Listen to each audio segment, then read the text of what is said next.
अस्सलाम वालेकुम dear students.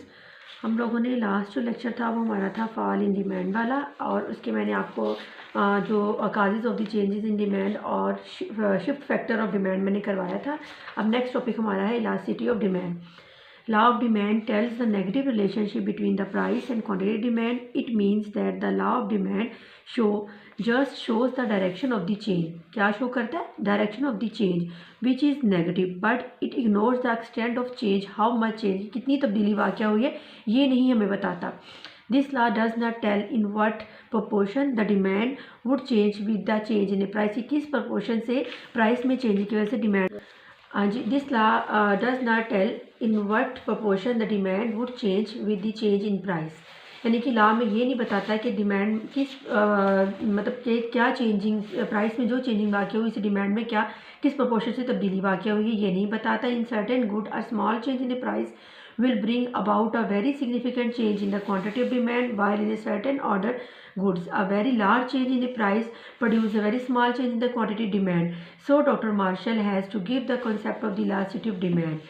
यानी कि डॉक्टर मार्शल ने जो चेंजिंग वाक़या होने का जो हमें कॉन्सेप्ट दिया है वो इलास्टिसिटी ऑफ डिमांड है. Elasticity of demand includes both aspects, direction of the change यानी कि डायरेक्शन ऑफ द चेंज को बताते हैं and extent of the change. The elasticity of demand tells us how much change has occurred in the demand for good in response to change in its price. कि price में changing की वजह से demand में कितने response से change वाक़या होता है. Degree of the price elasticity if there is a large proportion change in the quantity demand due to a small proportion change in the price. यानी कहता है कि अगर प्राइस में मामूली से तब्दीली की वजह से डिमांड में ज़्यादा तब्दीली वाक़या हो जाए तो उसको मोर इलास्टिक ऑफ डिमांड या फिर इलास्टिक डिमांड कहा जाएगा. If there is a small proportionate change in the quantity demand due to the large proportionate change in the price, अगर कहता है कि प्राइस में ज़्यादा चेंजिंग की वजह से डिमांड में थोड़ी तब्दीली वाक़या हो इसे लेस इलास्टिक डिमांड कहा जाता है या फिर इन इलास्टिक डिमांड कहा जाता है.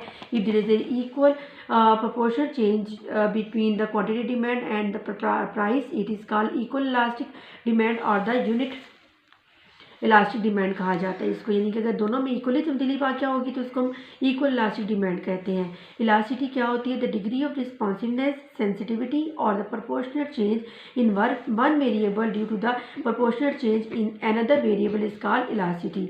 इलास्टिसिटी ऑफ डिमांड क्या है? The degree of the responsiveness, sensitivity और proportionate change in a demand due to the proportionate change in a different variable is called elasticity of demand. Demand कहते हैं. Kinds of elasticity of demand क्या है? Price elasticity of demand हमारे पास आ जाती है, income elasticity of demand और cross price elasticity of demand. पहले हमारे पास है प्राइस इलास्टिसिटी ऑफ डिमांड. इसका मतलब क्या होता है कि प्राइस में चेंजिंग की वजह से कहते हैं कि the degree of the responsiveness, sensitivity of और proportionate change in quantity demand due to the proportionate change in price के प्राइस में चेंजिंग की वजह से क्वांटिटी डिमांड में किस तरह डिमांड जो है वो शो करती है, अपना चेंजिंग शो करती है, सेंसिटिविटी शो करती है, रिस्पॉन्सिवनेस शो करती है. इसे कहते हैं प्राइस इलास्टिसिटी ऑफ डिमांड. अब इनकम में चेंजिंग की वजह से डिमांड में जो तब्दीली वाक़या होती है किस रिस्पॉन्सिवनेस से होती है, किस प्रोपोर्शनेट से होती है, उसको हम इनकम इलास्टिसिटी कहते हैं. क्रॉस इलास्टिसिटी क्या होती है? क्रॉस इलास्टिसिटी से मुराद ये होती है the degree of the responsiveness, sensitivity और proportionate change in demand of one commodity due to the proportionate change in the price of the other commodity is called the cross elasticity of elasticity of demand. यानी कि एक की price change हो और दूसरी की quantity में तब्दीली वाक़या हो तो उसको क्रॉस इलास्टिसिटी कहते हैं. प्राइस इलास्टिसिटी ऑफ डिमांड क्या है? The degree of the responsiveness, sensitivity और proportionate change in the quantity demand due to the proportionate change in price is called the price elasticity. इसका फार्मूला जो है वो आप सिंपल इसका फार्मूला ये वाला याद कर सकते हैं. ये वाले बेशक बाकी ज़्यादा जो है इंपॉर्टेंट फार्मूलाज हैं वो ये हैं.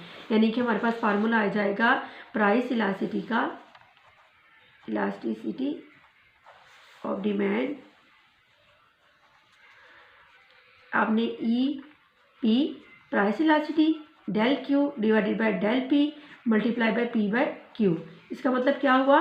Change in quantity demand, change in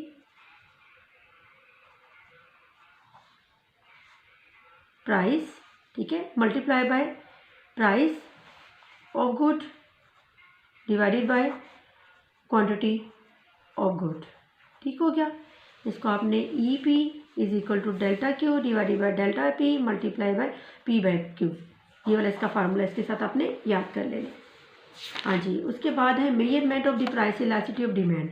measurement हमारे पास है according to the Alfred Marshall we can measure the elasticity of demand with the help of the unitary scale. Demand elasticity may be the greater than unity, equal to unity and less than unity. There can be three ways to measure the price elasticity of demand that as follows: percentage method, total outlay method और graphic method। पहले हम करते हैं total outlay method। Page number 61 पर हमारे पास है total outlay method। हम लोगों ने ये करना है पहले। total outlay means total expenditures. This method has been presented by the Dr. Alfred Marshall. According to this method, we would analyze the relationship between change in price of a commodity and the change in the total expenditures. ठीक है students, total outlay means total expenditures. This method has been presented by the Dr. Alfred Marshall.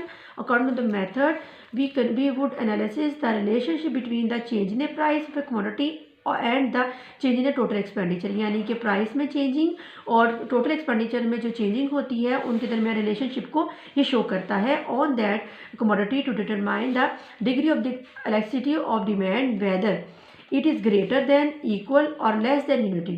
This हाँ जी, the degree of the elasticity of demand whether it is greater than equal या less then.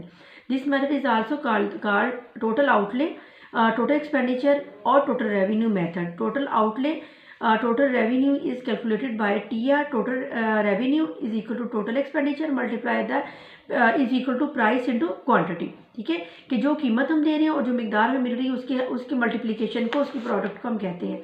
हमारे पास है greater than unity. Greater than unity का मतलब क्या है कि इलास्टिसिटी जो है हमारे पास ग्रेटर देन 1 है, ई ग्रेटर देन 1।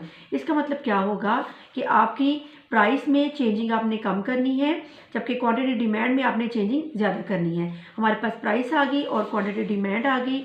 इसके बाद total revenue is equal to total expenditure is equal to P into Q.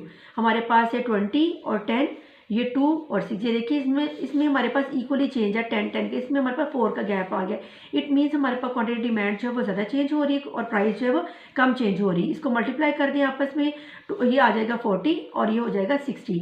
अब आप ये देखें कि आपके पास प्राइस कम है, ठीक है, प्राइस आपके पास ज़्यादा है और क्वांटिटी आपके पास टोटल एक्सपेंडिचर या टोटल रेवेन्यू जो है वो कम है। ये रिलेशन आपने शो करना है क्योंकि हमने ये पढ़ा है ना, इसमें रिलेशन बताया हुआ है change in price of A commodity and the change in total expenditure.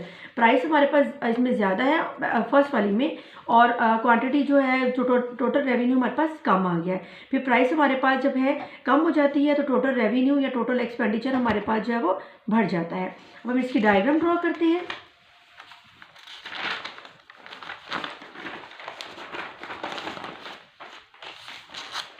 Diagram देखिए, हमारे पास टेबल जो है क्वांटिटी डिमांड और प्राइस, ये 10, 20 और ये हमारे पास है 2, 4 और 6।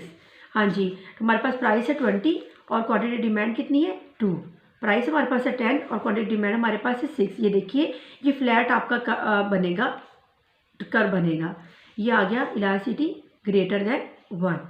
ठीक है स्टूडेंट, उम्मीद करती हूँ कि इंशाल्लाह आपको यहाँ तक समझ लगी होगी। जो बाकी जो नेक्स्ट जो टॉपिक आगे रहता है इससे रिलेटेड जो इंशाल्लाह ताला मैं आपको कल करवाऊँगी इंशाल्लाह। Okay student, thank you.